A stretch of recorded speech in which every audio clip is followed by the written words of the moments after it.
Blyton's Mystery and Adventure. The Secret of Spiggy Holes. Read by Amanda Root.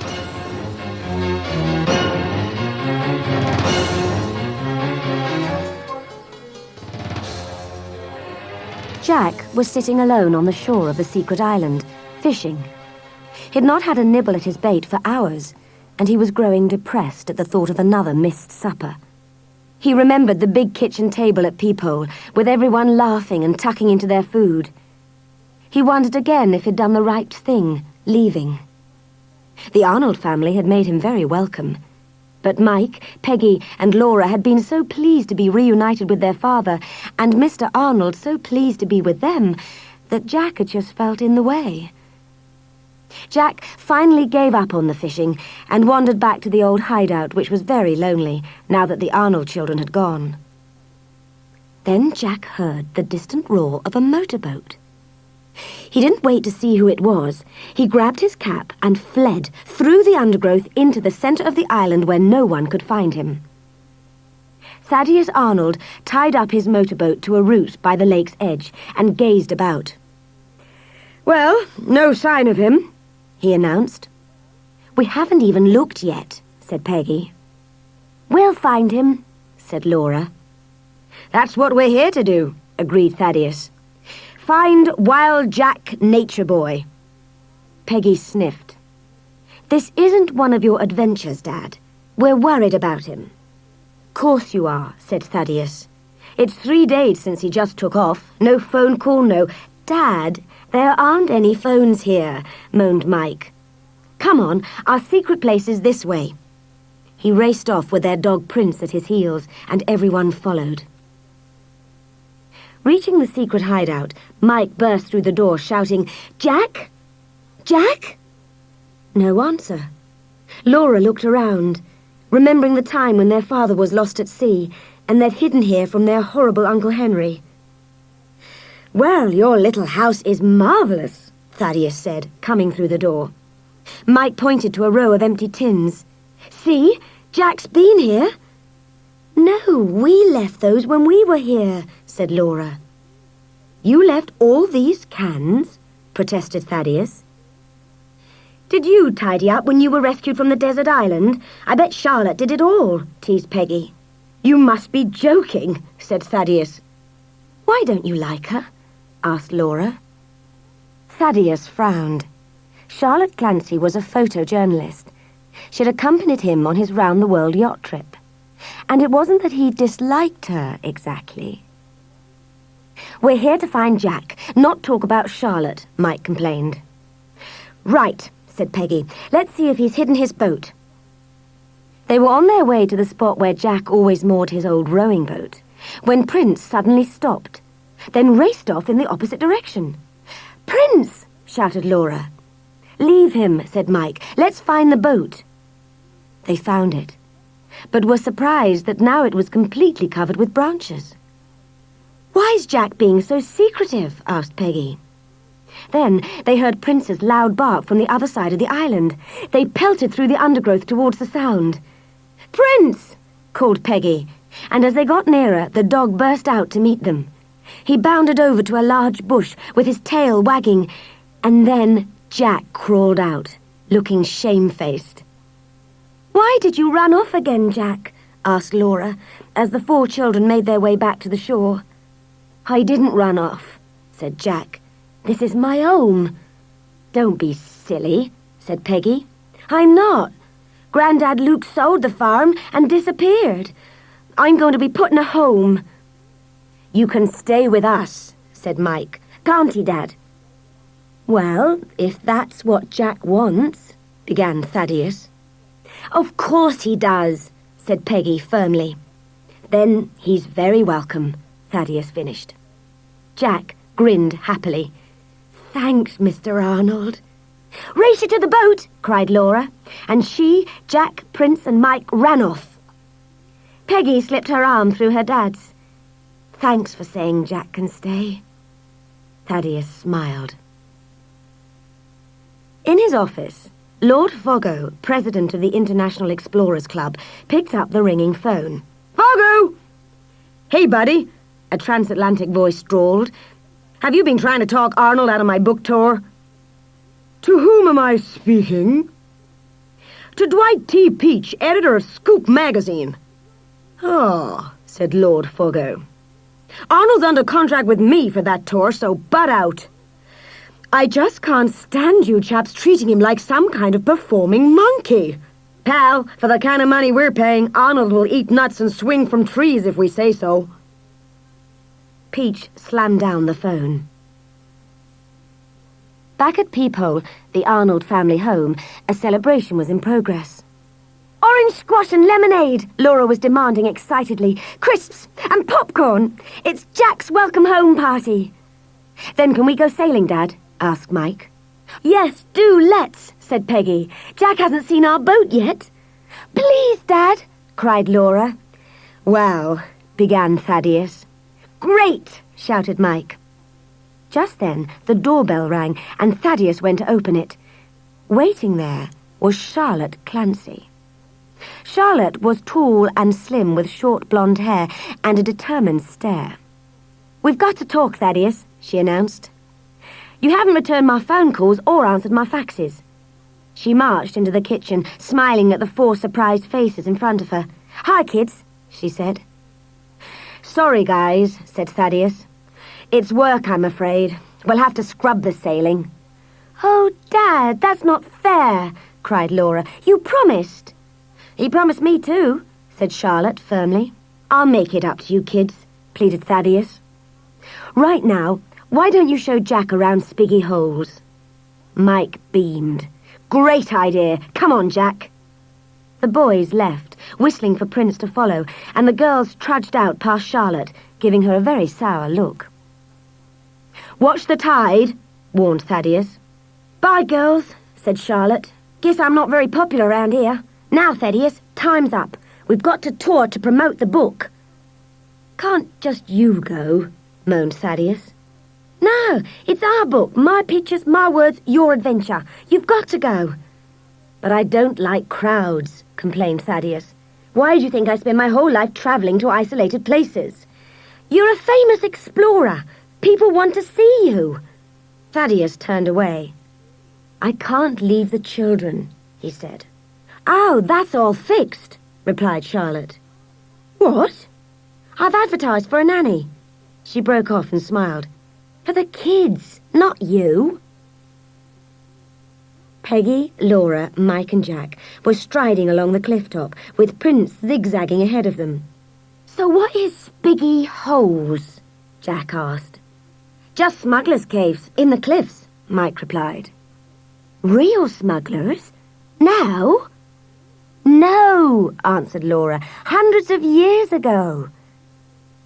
After a happy hour exploring Spiggy Holes, the children wandered home. On the way back, they passed some ancient iron gates, overgrown with brambles. In the distance, they could see a roof with little towers and battlements. "Look, that's the old monastery," said Mike. "It's empty now." "Can we go and see it?" Jack asked. Peggy shrugged. "Yeah, why not?"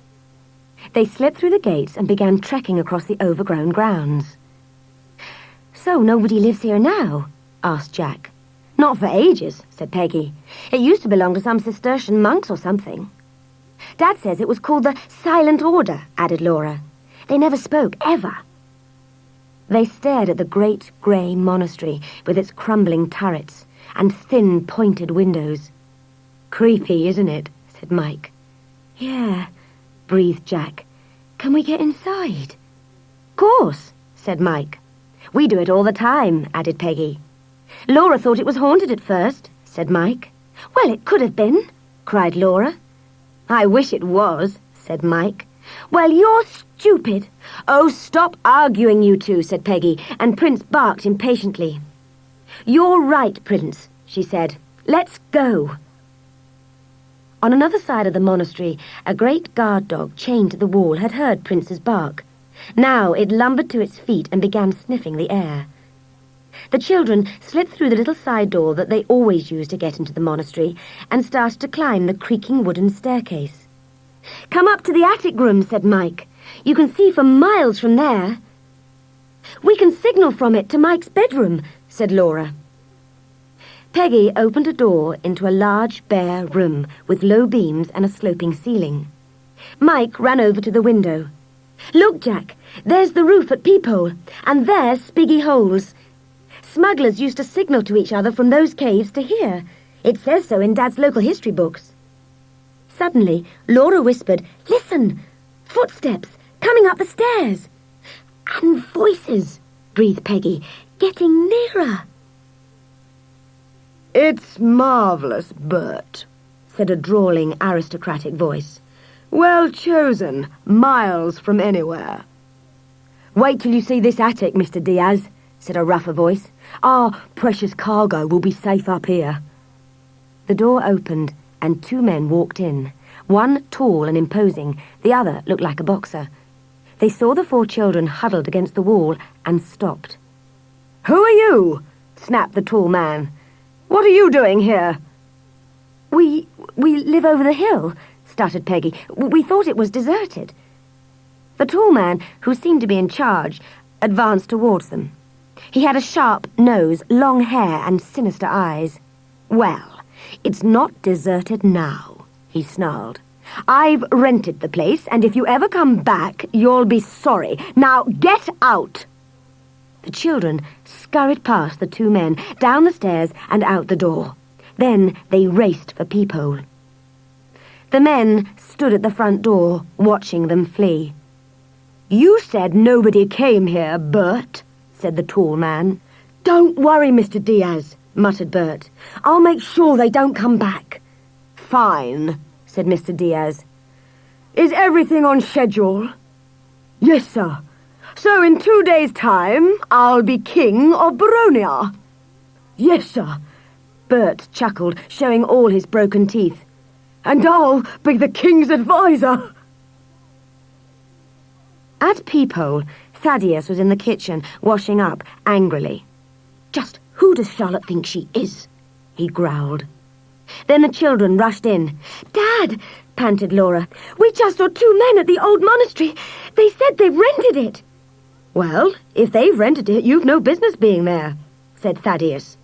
"So keep away. I don't want any trouble while I'm gone." "Dad," moaned Peggy, "you're not going away again." "Sorry, kids, I have to." "Who'll look after us?" wailed Laura. "That's all arranged," replied Thaddeus. "I'm hiring a nanny." "A nanny?" said Mike. "Who is she?" asked Peggy. Several hours later, a large, sour-faced woman in a starched uniform was leaving Peephole. "Don't worry, Mr. Arnold," she boomed. "I'll see they don't get into trouble. I know just how to handle children." "Goodbye," said Thaddeus, closing the door after her. Then he turned and faced the children. "Dad," exploded Peggy, "she's awful." "You can't leave us with her," wailed Laura. "I've got no choice. There were 2 replies, but only this one turned up. She's got excellent qualifications." Mike grimaced. "Yeah, for running a prison." Suddenly, Prince barked and streaked to the window. Outside, a bizarre figure in a short skirt, big biker's boots, and a helmet covered in badges was locking up an old battered scooter. The children could see the words, "Ruby Baby," spelt out in studs on the back of her red leather jacket. "How's it going?" called Ruby, pulling off her helmet.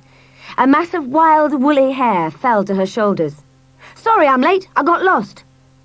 Prince ran up to Ruby, wagging his tail. "How are you, boy?" she asked, patting him. Who are you?" asked Thaddeus. "Oh, no," said Ruby. "Don't say I got the wrong house again. Are you Mr. Arnold?" "Yes," Thaddeus admitted. "Great! You advertised for a nanny. Here I am." Giggling, the children led the way into the kitchen for Ruby's interview to take place. "I've worked with loads of kids," she said, as soon as they were all seated round the table. "I had to look after my 6 brothers and sisters when my mum died. Then I ran a brownie troupe until I got kicked out. I took them to a rock and roll concert instead of camping." "So you've got no qualifications?" Thaddeus sighed. "Only for jiving. Rock and roll, you know. I won loads of competitions for that. What about cooking and, housework? Asked Thaddeus.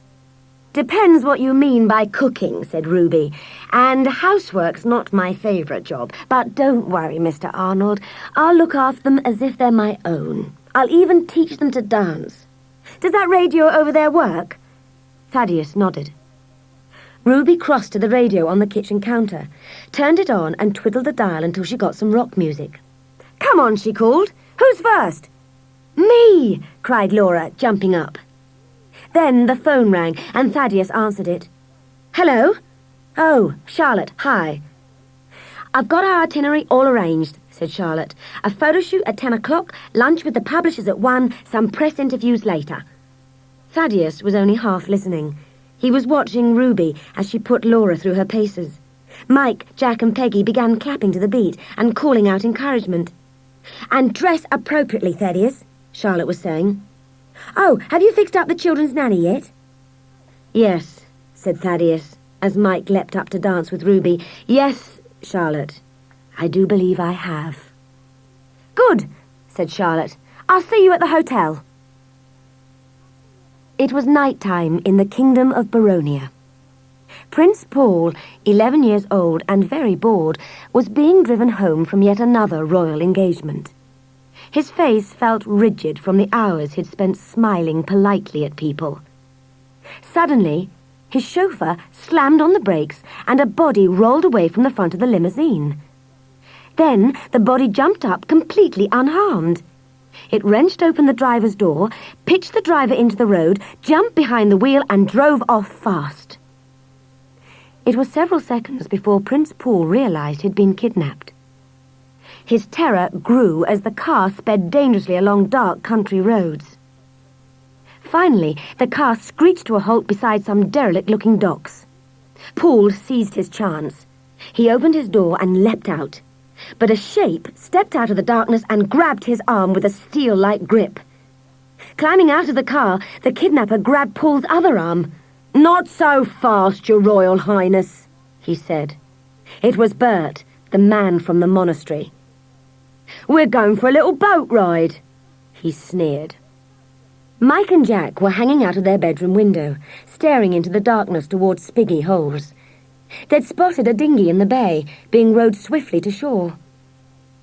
"We think it's the two horrible men at the monastery," explained Jack to the girls as they came into the bedroom. "They could be smugglers."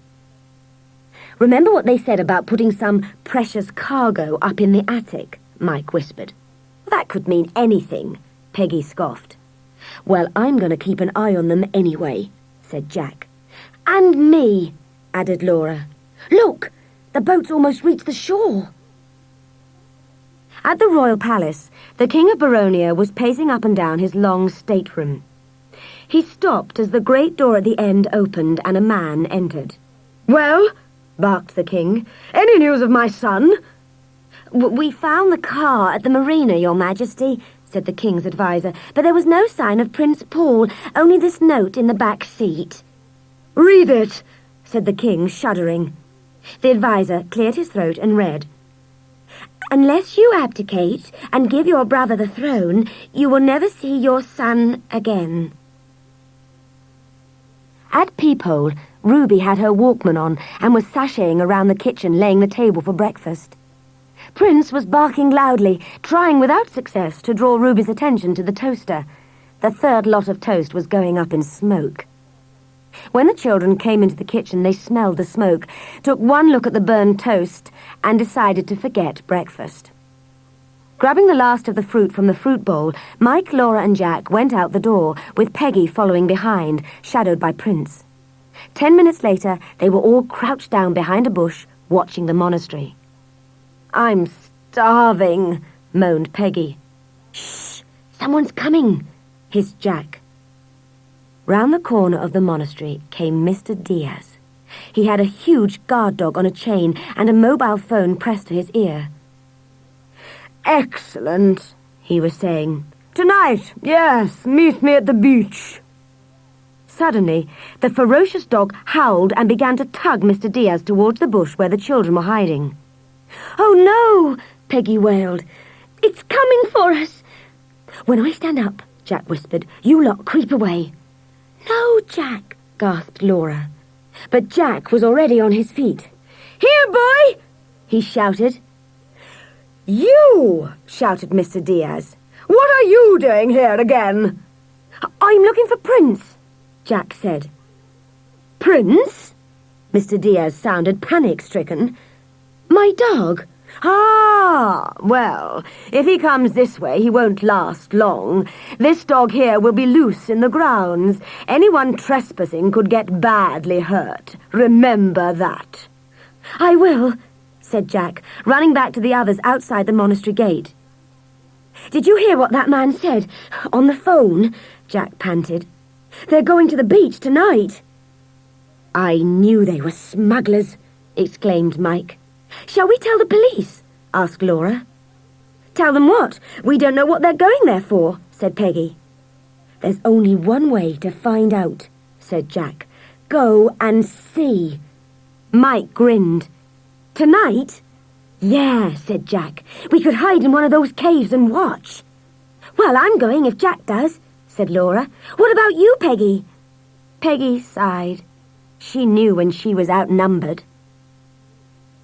That night, when the house was still, Jack woke Mike and they both put on their outdoor clothes. Peggy and Laura joined them in the corridor and they crept past Ruby's open bedroom door. Ruby was already fast asleep, with Prince sprawled luxuriously across the bottom of her bed. Shutting the front door quietly, the children started to jog towards the cliff top. "Turn your torches off," Jack ordered. "Those men might see us." In the darkness, they clambered down the rocky cliffs, searching for a cave to keep watch from. "Here's a good one," Laura shouted. "It'll fit all of us in." They scrambled inside and sat on the rocky ground. "Try to get some sleep," said Jack. "We'll take turns keeping watch." "This is brilliant," said Mike, looking out across the bay. "Just like the old smugglers." Charlotte Clancy was storming across the lobby of London's Hotel Royal towards Thaddeus.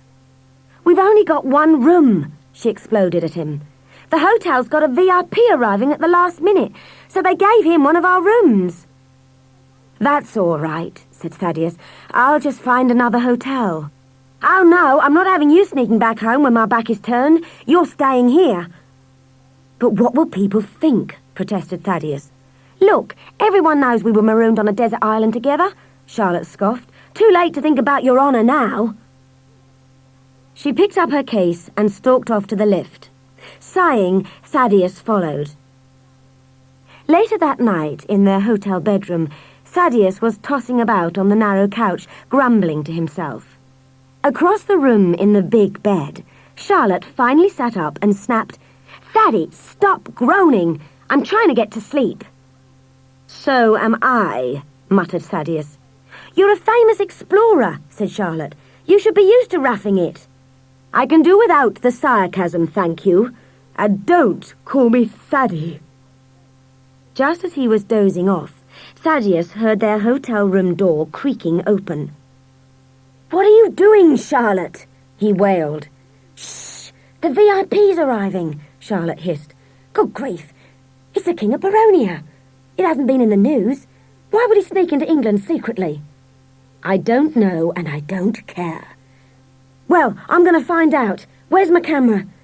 She headed across the room, bumping into Thaddeus on the couch. "Oh, Charlotte," he groaned. "Sorry, Thed, but a story is a story," said Charlotte, grabbing her camera and coming back to the door. "It's Special Branch. I know it," she hissed, snapping a photo. "Wonder what they're doing with the King of Baronia." "Why don't you go and ask them?" said Thaddeus. "I might just do that," retorted Charlotte. She snatched Thaddeus' dressing gown from the back of the couch and, putting it on, she crept across the corridor to the door of the King's room. Listening at the keyhole, Charlotte could just make out the voice of the King. "We people of Baronia have always lived a happy, simple, unspoilt life, but my country has vast mineral wealth. If my brother became king, he would exploit it and ruin the lives of my people. But if I don't accept his terms, what will happen to my son? Oh, Inspector, understand there must be no publicity about this. Otherwise, my brother might panic and harm Paul. I beg you to find him. The voice seemed to fade, and Charlotte pressed her ear closer to the door. As she bent down, her knee hit the wood panel. There was a sudden silence in the room. Terrified, Charlotte scrambled back down the corridor. The king's advisor, alerted by the noise of the door, poked his head out of the king's suite, just in time to see Charlotte's door closing on her. Inside her room, Charlotte whispered to Thaddeus, "There's some crisis going on out there." "Charlotte, please let me sleep," said Thaddeus. "We have a busy day tomorrow." "A major scoop and he wants to sleep," muttered Charlotte as she went into the bathroom. Meanwhile, in the corridor, the king's advisor, a tall, cold-looking man with glinting spectacles, was pointing at Charlotte and Thaddeus's door. "That room there," he whispered to the king's guards. "A man, brown dressing gown." On the couch, Thaddeus had at last fallen asleep. He didn't wake when the door silently opened and two men crept in. It wasn't until the men swung him upwards that Thaddeus's eyes opened wide, only to shut again as an ether-soaked handkerchief was plastered to his nose. In the bathroom, Charlotte heard the hotel room door click shut. She rushed into the bedroom and saw the empty couch. "Thaddeus?" she called. She opened the door and peered down the corridor. No Thaddeus. "That man's impossible," she snarled. "He's done a runner." She lay down on the bed, resolving to phone Thaddeus at his home first thing in the morning. The four children had been crouched in the dark cave for an hour, watching the bay, and they were cold and stiff. "Jack, we can't stay here much longer," Peggy complained. "The tide's coming in." Laura rubbed her numb legs. "I don't care if there are smugglers. I want to go home to bed." "Hang on," breathed Mike. "What's that noise?" Suddenly, a large motorboat swung into view, its roar shattering the silence of the night. Speeding towards the shore, its strong headlights scanned the cliff-top and shone straight into the frightened faces of the children. "Oh, no!" gasped Laura. "They've seen us!" "Keep your heads down," hissed Jack. The children froze. They waited until the noise had faded away. Then Jack peered out. "The boat's gone," he said. "What do we do now?" asked Mike. "Wait," said Jack. "If they're coming up the cliffs, they'll go past in a minute." After several minutes, Peggy whispered, "Where are they? They should have come past by now." "Is there another way to the cliff top?" asked Jack. Peggy shook her head. Jack looked out. "I can't see anyone," he said. "I bet they've hidden something in one of the caves," said Mike. Jack stepped forward. "I'll go and have a look." "At this time of night?" said Peggy. "You're joking." "Then we'll look tomorrow. Agreed?" Everyone nodded. They switched on their torches and hurried home. As the children were climbing wearily into their beds at Peephole, Prince Paul was being bundled up the back stairs of the monastery. "Get in there!" growled Bert, pushing him into the attic. "Where am I?" said the prince, trying to be brave. "Uncle, I demand to be taken home." "Have patience, Paul," drawled Mr. Diaz. "You'll be released just as soon as your father gives me the throne." "He'll never do that," said Paul. "You'd better hope you're wrong, little nephew," Mr. Diaz chuckled, and the two men left, locking the door behind them. In her hotel room, Charlotte decided that it was now late enough in the morning for the Arnold family to be awake.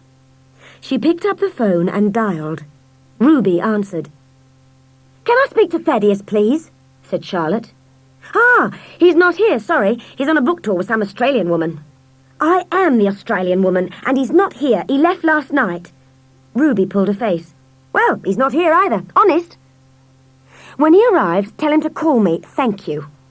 Slamming down the phone, Charlotte began packing her things. Suddenly, she stopped. Lying beside the couch where Thaddeus had slept was a white, folded handkerchief. It gave off a strange, acrid smell, and on one of its corners was the embroidered crest of Baronia. "What's going on?" Charlotte muttered. She picked up the phone and dialed reception. "The presidential suite, please," she ordered. "I'm sorry," replied the receptionist, "but the guest left for home early this morning." She dialed again, this time to the airport. "I want to book the first flight to Baronia. If there's no direct flight, give me the first indirect one. Just get me there." Later that morning, the children and Prince were back scrambling in and out of the caves at Spiggy Holes, looking for smugglers' loot. At first they found nothing, but then they entered a dark cave that stretched deep into the cliff face. "This has to be the place," said Jack. "Careful," cautioned Peggy. "We don't know what's in here." They walked further in. Fronds of seaweed caught on the dripping walls stirred in the breeze. The cave got narrower. Then it opened out into a large cavern. "That's the end," announced Jack, shining his torch onto the far wall. "Nothing here either." "Unless there's a secret passage somewhere," said Mike. Peggy was staring at the ground. "Wait! Here's some footprints, and they lead into the cave but not out again." "Look," said Laura, "up there near the roof, there's a ledge." Jack pointed his torch upwards. "There must be a way in up there." Finding foot and handholds on the rock face, they clambered up, with Jack giving Prince a helping hand. Mike got to the ledge first. "Yes, there's a tunnel through here," he yelled. "Come on!" He led the way into the secret passage. "Slow down, Mike," called Peggy. "This tunnel goes on for ages," whispered Laura as they made their way forward. The tunnel began to narrow, and the walls seemed to press in on them. At last, Mike cried out, "Hey! The tunnel goes down!" They clattered down some stone steps. Pushing open a wooden door at the bottom, the children stepped into an old cellar thick with dust and cobwebs. "This must be the monastery's cellar," Jack said. "Maybe," said Peggy, "but whatever those men brought in last night isn't here." "It must be in the attic," squealed Laura. "They said that would be the perfect spot." "We'd better tell the police," Peggy decided. "We don't know what it is yet," said Jack. "You wait here. I'll go look." "I'll come with you," offered Mike. "No, two make more noise than one," Jack answered, and quietly made his way through the cellar door, up some steps, and into a huge kitchen. A large antique cooking range stood in the middle. Rusty pots hung down from beams, and old sacks spilled their flour for the scuttling rats to eat. Jack tiptoed through the kitchen and into a corridor at the far side. Then, with a sigh of relief, he recognized the stairs to the attic and started climbing. Somewhere above him, he heard a strange whimpering sound. Jack reached the attic door and tried the handle. It was locked. The crying noise stopped. "Hello?" Jack whispered. "Who's that?" a voice replied. Suddenly, Jack heard footsteps coming up the stairs. He darted along the corridor and hid behind a big cupboard. "Room service!" bellowed Bert, carrying a tray with a soggy packet on it towards the attic. "Only the best for our young guest," purred Mr. Diaz as he unlocked the door and stepped inside. Jack watched them disappear into the room. Then he raced back down the stairs to join the others. "Did you see anything?" asked Mike. "Yeah, those two men, and I heard someone in the attic." "Who was it?" breathed Peggy. "A boy, I think. Sounded like he was crying." "Maybe he's a prisoner," said Mike brightly. "You mean he's been kidnapped?" asked Laura. "Yeah, I bet they brought him in that boat last night." "Maybe we can find out later," said Peggy. "Right now, don't you think we'd better get out of here?" They started to make their way back to the Spiggy Hole caves along the tunnel. It didn't seem as long or as dark this time.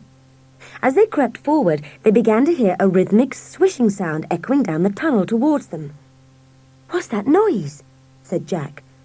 Just the sea, said Mike. Oh, no, Peggy gasped. I forgot about the tide. She raced for the ledge and peered down.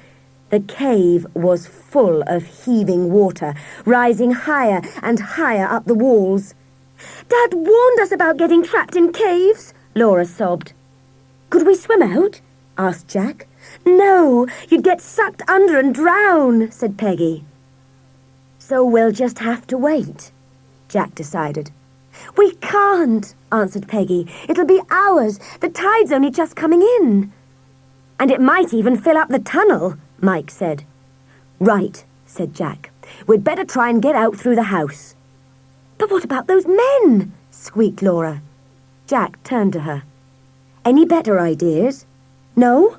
Come on then. He led the way back through the dark, slimy tunnel and into the monastery kitchen once more.